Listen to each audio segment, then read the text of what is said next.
오늘은 홀로 주님과 만나 안식하라, 예수님과 만나 내적 고요함을 누리는 진정한 삶의 휴식에 대해서 말씀드리려고 합니다. 지난주에 제가 영적 순례에 대해서 말씀을 드렸습니다. 우리가 예수를 믿으면 변하는 게 하나가 있어요. 본적이 바뀐다는 것입니다. 우리의 본적이, 저의 본적은 서울인데요. 본적이 서울이고 경기도고 강원도고 전라도고 경상도가 아니라 우리의 본적이 바로 영원하신 하나님의 천국이고, 우리는 여기 잠깐 머물렀다 가는 영적 순례의 길로 들어간다는 것이 바로 예수 그리스도를 믿는 사람과 믿지 않는 사람의 차이라고 할 수 있겠습니다. 아름답고 행복한 영적 순례를 걷기 위해서 사실 제일 처음 해야 될 것은 우리의 무거운 짐을 내려놓는 것인데, 우리의 가장 무거운 짐은 바로 누구라고요? 내 자신입니다. 내 자신이라는 무거운 짐을 내려놓기 위해서 첫 번째 거룩한 지향점 하나를 딱 정하고 그곳으로 나갈 때 나머지 필요 없는 것들은 덜어내라, 걷어내라. 그 거룩한 지향점을 하나님의 나라라고 말씀드렸습니다. 그리고 두 번째, 우리가 정말 하나님의 나라로 뚜벅뚜벅 걸어갈 때 주님만을 내 존재의 중심으로 모시고 흔들리지 말고 하나님과 함께 걸어가라는 말씀드렸습니다. 그래서 2부 예배 때 오신 분들에게만 예화를 제가 자코메티의 작품 중에 걸어가는 사람들 1번 작품을 얘기하면서 자신이 있는 살과 겉모습들 다 뜯어내고 자신의 존재의 중심만 뚜벅뚜벅 걸어가는, 바로 십자가의 예수 그리스도의 모습으로 걸어가는 영적 순례의 방법을 처음 말씀드렸어요. 오늘은 먼 여행을 떠날 때 짐을 내려놓는 것만큼 중요한 게 있습니다. 그것은 뭐냐면 적절한 휴식을 취하는 겁니다. 안식을 취하는 것입니다. 휴식 없이 계속 걸어가다 보면 결국 그 여행이라는 의미와 목적을 잃어버린다는 거죠. 여기 오신 분들은 잘 쉬시는 분들이 되시기를 주의 이름으로 축원합니다. 오늘은 주무셔도 돼요. 잘 쉬는 거라 괜찮습니다. 저는 예수님의 오늘 스토리를 통해서 예수님께서 우리에게 어떻게 잘 쉬라고 가르쳐 주시는지, 영적 순례의 길을 떠날 때 우리가 어떻게 잘 쉴 수 있는지 두 가지 방법에 대해서 살펴보도록 하겠습니다. 한번 저를 따라해 보세요. 주님과 은밀한 데이트 시간을 최대한 확보하라. 사람들은 쉰다고 얘기합니다. 쉰다고 생각하면서 음악을 듣기도 하고 또 여행을 가기도 하고요. 또 좋은 친구들과 만나서 수다를 떨기도 합니다. 좋은 음식을 먹으러 가기도 하고요. 또 때로는 수면을 취하기도 합니다. 근데 여러분, 진정한 안식과 휴식이 그런 것들일까요? 사실은 진정한 안식과 휴식은 우리의 마음이 쉬기 전까지는 오지 않습니다. 마음이 쉬지 않으면요, 음악을 들어도 상관이 없어요. 여행을 가도 상관이 없어요. 좋은 친구를 만나도 계속적으로 우리 마음은 달려가고 있기 때문입니다. 사실은 우리를 힘들게 하는 물질적인 어려움이 힘든 것 같지만, 그보다 더 큰 어려움은 물질적인 어려움 때문에 상처받은 나의 자존심과 아픔이 쉬지 않는 거예요. 나중에 그분들이 물질적으로 회복됐다고 하더라도 그 마음을 쉬는 법을 알지 못하면 계속적으로 우리는 참다운 안식을 얻을 수가 없습니다. 제가 예전 교회에서 휴가를 갔을 때, 휴가를 갈 때 너무 좋은 거예요. 다른 나라를 가기도 하고 또 쉬는데, 문제는 뭐냐면 가서 어느 정도는 잊어버리는데 계속 교회 생각이죠. 문제는 돌아올 때입니다. 돌아올 때. 그래서 제가 선교사님 댁에서 돌아오면서 내일 한국으로 돌아가야 되는데, 그러니까 선교사님이 하는 말이에요. 목사님 안 아프세요? 왜 그러냐니까, 이 선교사님 집에서 돌아가시는, 다시 죽는 게 아니죠, 집으로 돌아가시는 선교사님이나 목사님들이 다들 아프시대요. 가기 전날 가기 싫어가지고 아프시대요. 목사님 안 아프시냐고. 아니, 저는 안 아프다고 그랬는데 아니나 다를까 큰 감기를 걸린 적이 한 번 있습니다. 여러분, 조사를 해보니까 정말 이렇게 마음이 편안하고 아주 낙천적인 사람들도 여행 가서 푹 놓고 쉬는 사람이 거의 없다 그래요. 약 85%의 사람들은 여행 갔어도 똑같이 고민을 한다 그럽니다. 그럼 결론은 뭡니까? 쉬는 것은 뭐가 쉬는 것이다? 마음이 쉬는 것입니다. 돈을 법니다. 돈을 버는 것은 마음의 여유를 갖기를 원하는 것입니다. 그런데 사실은 돈을 벌다 보니까 돈을 유지하기 위해서 마음이 쉬지 못합니다. 명예를 얻는 건 좋은 겁니다. 사람들에게 주목을 많이 받고 칭송을 많이 받고 칭찬을 많이 받습니다. 좋은 거죠. 그런데 명예를 유지하고 추구하기 위해서 마음이 쉬지를 못합니다.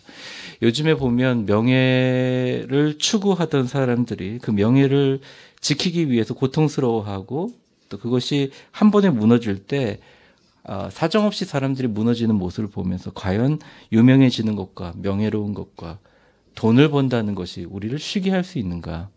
정답을 알려드리겠습니다. 쉬지 못합니다. 우리의 분주한 마음이 마음의 풍랑과 폭풍이 잔잔해지기 전까지는 쉬지 못해요. 우리가 돈이 필요하다면 그 돈은 뭘 위해서 필요하냐면 우리 마음을 쉬게 하기 위해서입니다. 우리에게 지식이 필요하다면 그렇습니다. 신앙도 마찬가지라고 생각해요. 우리의 신앙은 철저하게 주님 안에서 쉬게 하기 위한 것입니다. 근데 오늘 본문의 첫 절의 시작은 참 이상하게 시작합니다. 예수님이 굉장히 분주하고 급하세요. 45절을 한번 보도록 하겠습니다. 같이 읽어볼까요? 시작. 예수께서 즉시 제자들을 재촉하사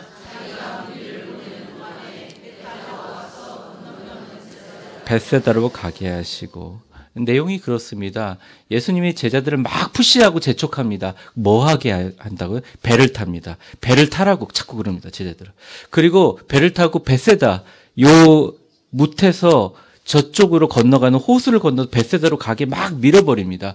그리고 더 놀라운 것은 그들을 보내는 동안에 예수님 뭐 하냐? 나머지 무리들을 정리하세요. 근데 그 무리들이 몇 명이냐? 5,000명이에요. 왜? 바로 그 전절에 오병이어의 기적이 일어났기 때문입니다. 여러분, 오병이어 기적 우리가 다 알고 있지만 물고기 2마리하고 떡 5개를 가지고 작년 5,000명 추산 거의 2만 명이거든요. 남자들만 5,000명을 먹였다는 건 놀라운 일입니다. 게다가 지금은 먹고 사는 문제가 그렇게 중요하지 않았는데 예전에는 먹지 못해서 일반 서민들의 평균 수명이 30세를 넘지 못했어요. 그러니까 갑자기 메시아라는 분이 나타나가지고 기도 한번 하고 나니까 도시락이 변해서 5,000명이 먹고 남는다? 어마어마한 사건인 거죠. 사실은 마가복음에는 거기 자세하게 기록되어 있지 않습니다. 요한복음을 한번 보시죠. 요한복음 6장 13절을 한번 보겠습니다. 6장 13절서부터 15절까지 한번 쭉 읽어볼까요? 화면을 참조해 주세요. 이에 거두니 보리떡 5개로 먹고 남은 조각이 12바구니에 찼더라. 그 사람들이 예수께서 행하신 이 표적을 보고 말하되 이는 참으로 세상에 오실 그 선지자라 하더라. 그러므로 예수께서 그들이 와서 자기를 억지로 붙들어 임금으로 삼으려는 줄을 아시고 다시 혼자 산으로 떠나가시니라. 선지자라 그러고 임금이라 그러고 난리가 났어요.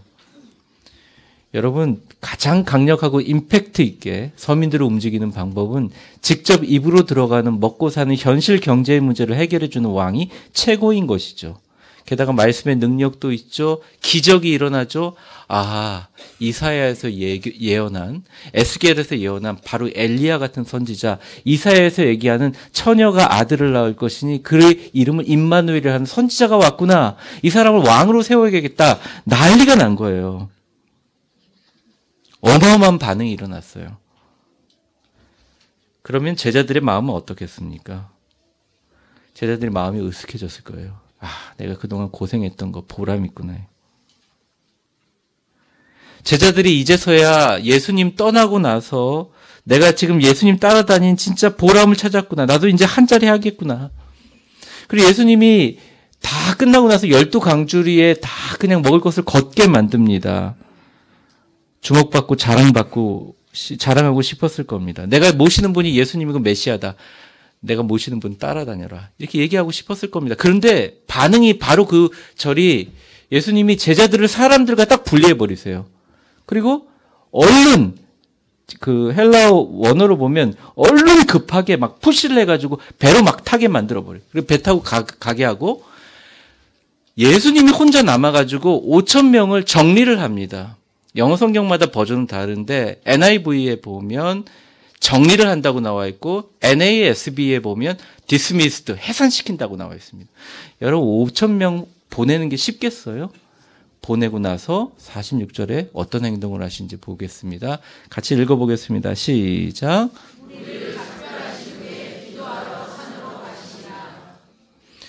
여러분 얼핏 보면 이게 이해가 되십니까? 이해가 되지 않는 상황입니다. 예수님이 공생애 동안 보여주신 모든 행동은 자기를 따라다니는 제자들에게 어떤 레슨과 교훈과 깨달음을 얻게 하기 위해서라는 거죠. 근데 그 깨달음이 무엇인가 참 제자들은 이해가 안 됐을 거예요. 저는 오늘 여러분에게 예수님께서 제자들에게 바로 참된 안식을 가르쳐주기 위해서 그랬다고 생각합니다. 사람들의 칭찬과 환성, 그들의 달콤한 말이 얼마나 헛된 것인지를 가르쳐주는 것이죠. 인간적인, 현세적인, 물질적인 축복을 얻을 수 있다는 기대 때문에, 오병이어의 기적 때문에 제자들에게 접근하는 사람들이 얼마나 쉽게 변하는지를 예수님은 알려주고 싶었던 거예요. 사실은 그 후에 예수님이 낙이 타고 입성하실 때 종려나무 가지를 흔들면서 호산나 호산나 다윗의 자손이여 아들이여 했던 사람들이 며칠 지나지 않아서 바라바를 풀어주고 예수를 못 박으라고 하는 인간의 속성들을 보여주고 싶었던 것이에요. 그리고 왜 하필이면 배를 타고 이 호수로 가라고 했을까? 여러분 한번 저를 따라해 보세요. 잔잔하다가 갑자기 파도 치는 호수의 모습이 바로 사람임을 깨닫게 해주고 싶어서. 그래서 이 사람들에게 관심을 얻기 위해서 또 너무 신경 쓰면서 주목하기 위해서 신앙생활을 하면 절대, 이건 특별히 안식을 얻을 수가 없습니다. 사랑하는 성도 여러분, 정말 쉬고 싶으세요? 네, 사람들 속에서 찾지 마십시오. 휴식은 잠시 쉬는 것 같지만 결국 우리를 더 분주하고 쉬지 못하게 만듭니다. 이런 종류의 방식의 휴식은 다른 사람의 관심과 생각으로부터 절대 자유할 수가 없어요. 이때 주님은 우리에게 균형을 맞춰요. 사람을 안 만날 수 없죠. 사람을 만나지만 그만큼 주님과 조용히 홀로 교제하고 데이트하는 시간을 많이 갖는 것입니다. 여러분들 그런 팁들을 교회에서 많이 주지 않습니까? 뭐 말씀 큐티라든지 조용한 공간에서 주님께 기도하는 것이라든지. 새벽 기도 때 사람들이 별로 없어요. 조용히 와서 또 기도할 수도 있고. 예수님은 오죽하면 사람이 없는 산으로 가서 기도하신다는 것이죠. 여러분 축복의 연속성을 유지하는 길을 가르쳐 드릴까요? 제자들처럼 사람들이 주목하고 축복을 받을 때 사람들을 떠나세요. 그럼 복이 따라옵니다. 돈이 따라옵니다. 명예가 따라옵니다. 참 신기하죠. 사람들의 방법과 다른 거예요. 더 많이 주목받을수록 더 잘 될수록 사람에게로 들어가는 것이 아니라 주님께로 자꾸 들어가야 돼요. 예수님처럼 하나님처럼 하나님께 기도하러 은밀한 골방이나 산으로 올라가는 것이 최고의 휴식이라는 것입니다. 아직까지 이해가 안 되시는 분들이 있어요. 그런데 여러분 지금까지 많이 쉬어보셨잖아요. 진정한 휴식은 마음이 쉬는 거지요. 우리의 힘으로 절대 우리의 마음을 쉬게 할 수 없습니다. 포기하세요. 우리의 마음을 쉬게 하시는 분은 예수님밖에 없습니다. 저를 따라해 보세요. 예수님만이 우리의 마음을 쉬게 할 수 있습니다. 위대한 교회 성도 여러분, 주님이 주신 귀한 지혜로운 방법을 사용하시는 성도 되시기 바랍니다. 억지로 배를 타고 가더라도 사람들을 떠나 주님의 말씀으로 와서 쉬세요. 기도하며 쉬세요. 찬송하며 쉬세요. 주님께 아픈 마음, 슬픈 마음 쏟아놓고 내려놓고 쉬세요. 그래서 주님께서 그런 얘기 하시잖아요. 수고하고 무거운 짐진 자들아 내가 너희 짐을 들어주리라 하지 않으시고 수고하고 무거운 짐진 자 다 내게로 와라. 내가 너를 쉬게 하겠다 얘기하시지 않습니까? 이것을 잘 습관할 수 있도록 잘 영적인 습관이 붙을 수 있도록 도와주는 교회가 좋은 교회입니다. 저희 교회가 그런 위대한 좋은 교회가 되기를 바랍니다. 그리고 그렇게 될 것입니다. 주님과 은밀한 대화와 데이트를 연습하지 못한 신앙인들은 언제나 마음이 분주해요. 하필이면 교회 와서도 사람을 생각합니다. 직장에 나가서는 말할 것도 없고요. 그렇게 쉬지 못하니 인생이 피곤합니다. 그 피곤함을 어디에다 풀겠어요? 가족에게. 때로는 내 자신에게 학대하기 시작합니다. 근데 더 무서운 것은 이게 습관이 되고 나니까 쉬라 그러니까 더 못 쉬어요. 목사님 쉬라고 하는 것이 제 마음에 쉼을 주지 못합니다. 이렇게 얘기해요. 여러분 잘 쉬시기 바랍니다. 주님과 함께. 인터넷, 카톡, 동영상, TV, 신문 열심히 보시면서 저는 휴식이 없어요. 그러지 마시고 하나님 말씀과 함께 쉬시기를 주의 이름으로 축원합니다. 옆에 있는 분들에게 한번 웃으면서 이렇게 축복해 볼까요? 잘 쉬세요. 네. 우리나라에는 쉬라는 말이 욕처럼 들릴 수가 있어요. 아니에요. 신앙생활의 기쁨과 평안함은 잘 쉴 때 우리에게 이루어지게 됩니다. 제가 가끔 사업을 하거나 또 직장 생활을 하시거나 뭐 어떤 물질의 축복을 꿈꾸는 분들에게 제가 꼭 부탁하는 게 있어요. 그리고 그 부탁을 잘 듣고 실천하면 거의 100%다 응답받습니다. 뭐냐면 그분들이 그래요. 목사님 더 확장하고 싶습니다. 더 잘 되고 싶습니다. 더 돈을 벌. 그래서 제가 그래요. 그럼 절대 쉬지 못할 겁니다. 어떻게 됩니까? 반대로 하세요. 하나님한테 내가 교회 생활에 충실하고 나머지 부분들이 다른 사람이 해결해 줄 수 있도록 목적이 나는 주님과 쉬는 것이다라고 초점을 맞추고 주님 잘 쉬게 하기 위해서 돈을 주십시오. 내가 잘 주님과 함께 동행하며 쉬게 하기 위해서 나에게 사람을 주십시오. 나에게 공간을 주십시오. 나에게 여유를 주십시오. 이렇게 순진하게 제가 얘기하는 대로 순수하게 순종하고 기도하는 분들에게 응답하는 것을 많이 보게 돼요. 여러분 그러한 축복을 누리는 여러분들 되시기를 주의 이름으로 축원합니다. 더 감사한 사실은 이 지리상으로 볼 때 주님이 제자들을 보내시고 이 호숫가로 보내시고 산에 올라가는 산이 굉장히 높아요. 실제 성지에 가면 그 산 위에서 제자들이 배에 노젓는 것이 보일 수 있을 정도로 아주 시야가 전망이 좋아요. 예수님이 산으로 기도하러 올라가서 뭘 보고 있었다? 제자들의 노젓는 것을 보고 계셨습니다. 47절을 한번 보시죠. 같이 한번 보겠습니다. 시작. 저물매 배는 바다 가운데 있고 예수께서 홀로 48절 바람이 거스는 보시고 자 거기까지 보겠습니다. 보시고 봤다는 거예요. 제자들을 보면서 기도하고 있었다는 것입니다. 명예도 인기도 사람들의 칭찬도 다 멀리하고 사람들에게 떨어져서 산 위에서 폭풍 속에 있는 제자들을 위해서 기도했다는 거예요. 여러분 주님께 와서 쉴 때 제발 예배 외에 딴 거에다 집중하지 말고 주님만 만나서 주님과 함께 해결을 보세요. 한번 저를 따라해 보세요. 주님께 왔습니다. 날 위해서 기도하시는 것 알고 있어요. 주님과 함께 쉬고 싶어요. 동행하고 싶어요. 주님 나와 동행을 하면서 나를 친구 삼으셨네. 우리 서로 받은 그 기쁨을 알 사람이 없도다.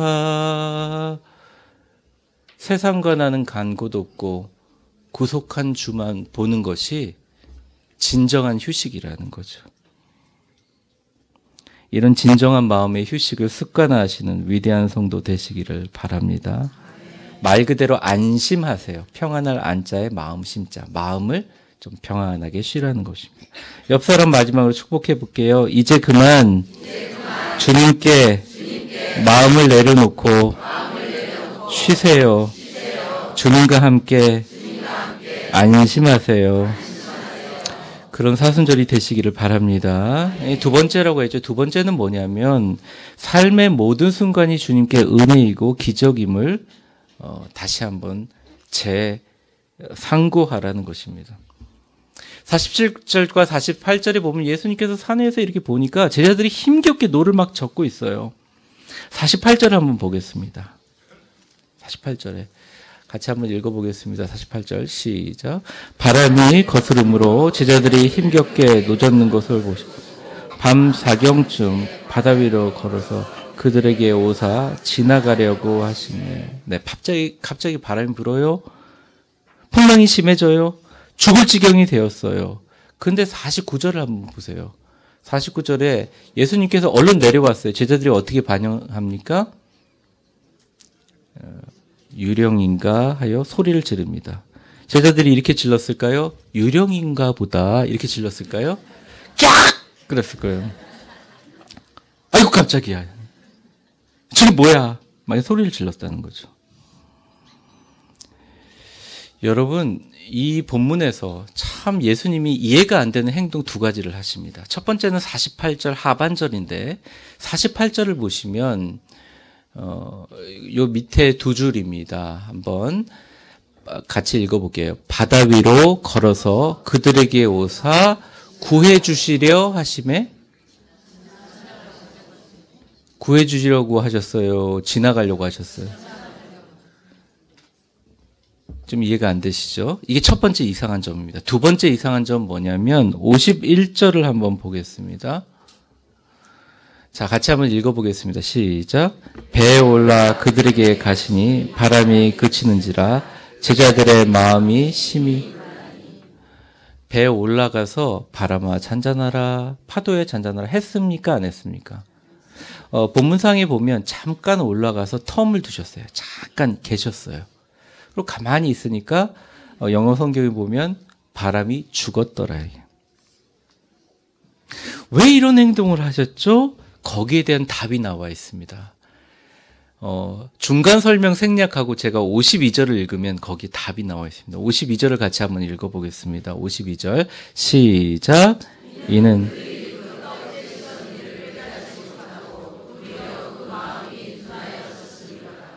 여러분 떡 떼시던 일이 뭡니까? 오병이어의 역사죠. 오병이어 역사 지난 지 하루가 됐습니까? 이틀이 됐습니까? 한나절이 됐습니까? 반나절이 됐나요? 아니에요. 기껏 해봐야 6시간에서 9시간밖에 안 지났어요.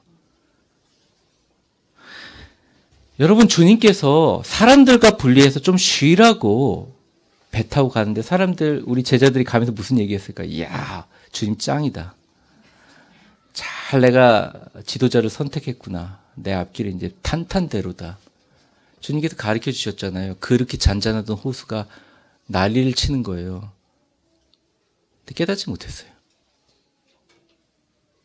그리고 주님께서 이렇게 힘겹게 노를 젓고 있는데 주님은 적어도 한 제자 정도는 배 안에서 예전에도 주님 바다와 파도를 잠잠하게 해주셨는데 그러지 않을까? 기대하는 사람 아무도 없었어요. 너무너무. 그러니까 주님께서 뭐 하는가 보냐고 그대로 지나가려고 하신 거예요. 게다가 주님께서 그래도 못 깨달으니까 올라가서 예전처럼 파도야 바람아 잔잔해라 하지 않고 가만히 계셨어요. 근데 누구 하나 전에처럼 주님 선포해 주세요 얘기하는 사람 없었어요. 그러다 바람이 멈췄죠. 이게 다 무슨 일이냐? 때때로 우리가 인생을 살면서 신앙생활을 하면서 오병이어의 기적 사건을 경험한 적이 있습니다. 풍랑인데 잠잠하게 해주신 하나님의 능력을 경험한 적이 있어요. 그런데 풍랑이 닥칠 때마다 무서워합니다. 아이고 깜짝이야. 두려워합니다. 아이고 무서워라. 마음을 쉬지 못합니다.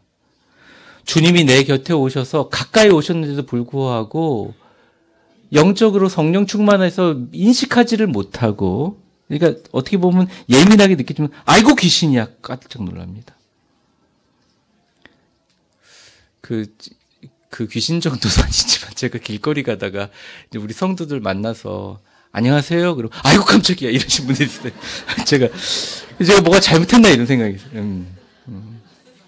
그런데 표정이 탁 180도 바뀝니다. 싹 웃으세요. 싹 웃으세요.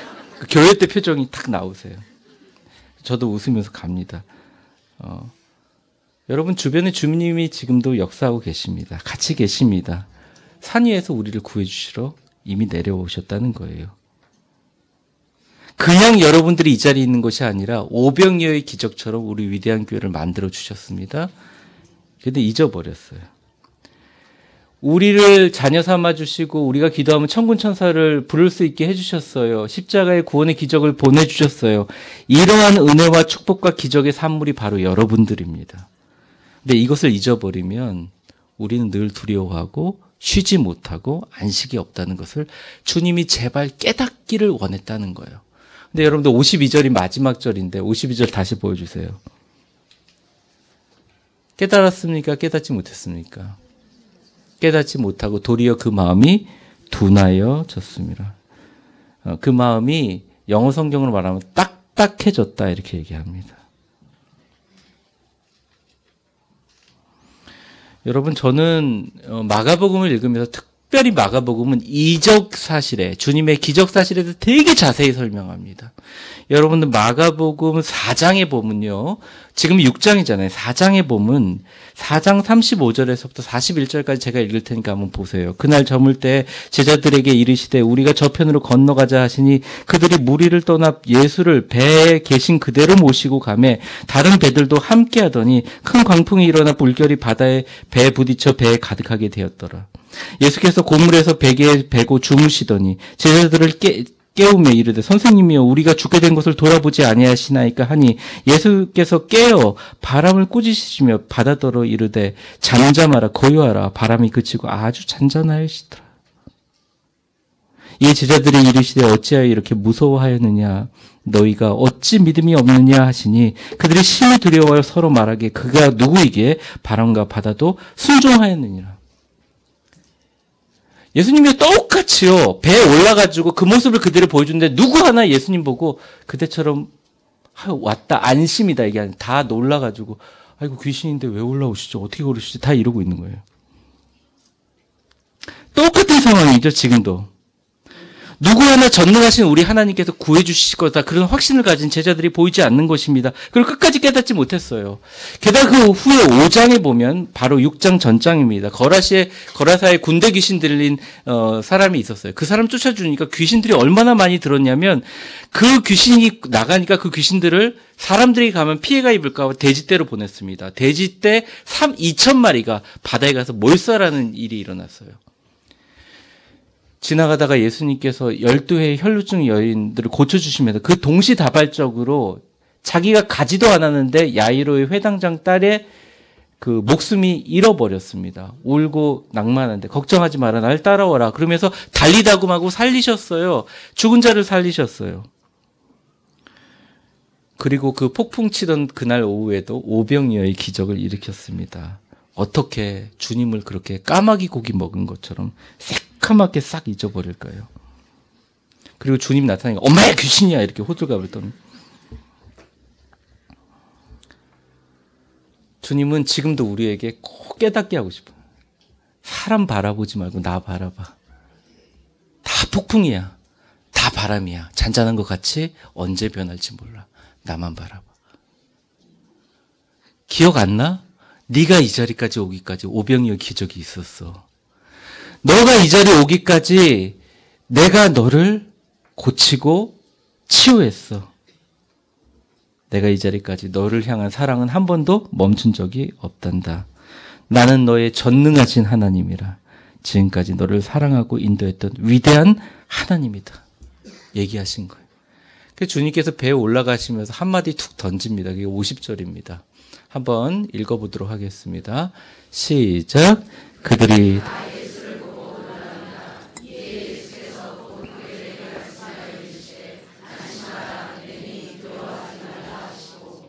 같이 한번 따라해 보세요. 안심하라. 내니 두려워하지 말라. 나다 나. 걱정하지 마라. 나는 너의 전능하신 하나님이다. 나다. 지금까지 널 사랑했던 나다. 전능하신 하나님이다. 두려워하지 말라. 눈앞에 보이는 폭풍과 사람들의 요동 속에서 요동하지 말고 나다 나.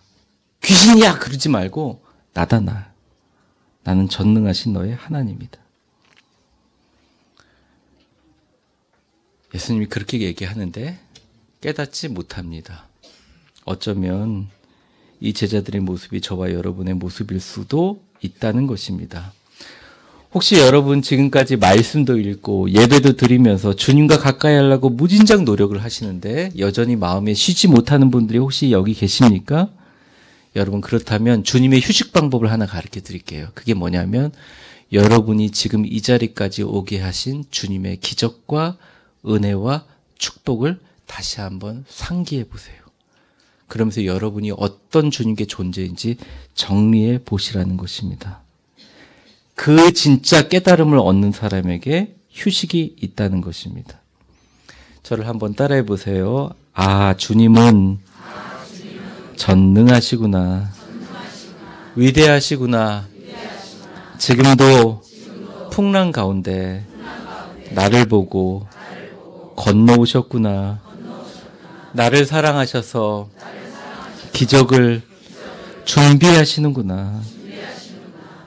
예수 그리스도는 언제나 우리의 예상과 우리의 모든 것을 초월해서 우리에게 도움을 주십니다. 구원과 도움의 손길을 펼쳐주십니다. 풍랑과 폭풍으로 인하여 바다 한가운데 어려움을 겪던 제자들처럼 우리들도 어려움이 있으면 아무도 우리의 자신의 처지를 이해해주지 않을 뿐더러 어떤 도움의 손길도 기대할 수 없다고 자포자기하는 그 순간에서도 예수님은 우리를 위해서 산 위에서 내려오고 계신다는 거예요. 우리를 보고 계신다는 거예요. 왜냐하면 그분은 우리와 친히 함께 계시고 이사야서에 얘기한 임마누엘, 우리와 함께 계시고 우리의 모든 형편과 처지와 심지어 우리 자신보다 우리를 더 잘 알고 계신다는 것입니다.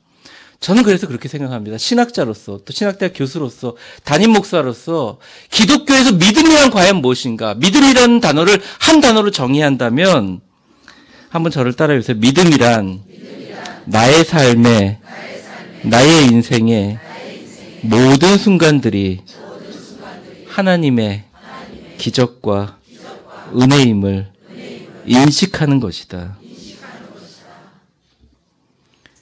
여러분 이러한 은혜와 기적을 상기하면서 주님을 찬양하세요. 기뻐하세요. 그래야 진짜 푹 쉴 수 있습니다. 말씀을 정리하겠습니다. 우리는 잘 쉬어야 멀리 걸을 수 있어요. 진정한 쉼은 마음을 쉬는 것입니다. 영적인 여정에서 승리하기 위해서는 세상과 똑같은 방법으로 쉬면 안 돼요.